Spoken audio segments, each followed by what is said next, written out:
அஸ்வின்ஸ் இனிப்பு காரம் பேக்கரி மற்றும் செல்வ உணவகம்.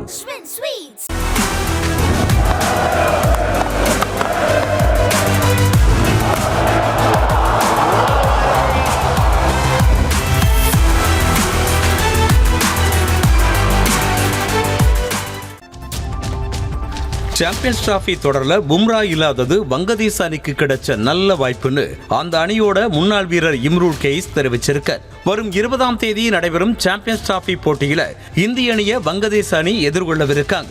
இது குறித்து பேசியிருக்கும் வங்கதேச அணியின் முன்னாள் வீரர் இம்ரூல் கெய்ஸ், பேட்டிங் மற்றும் பவுலிங்ல இந்திய அணி வலுவா இருக்காங்கன்னு, இப்போ பும்ரா இல்லாததால இந்திய அணி பந்து வீச்சாளர்களுக்கு அழுத்தம் தர வங்கதேச வீரர்களுக்கு நல்ல வாய்ப்பு கிடைச்சிருக்குன்னு தெரிவிச்சிருக்காரு.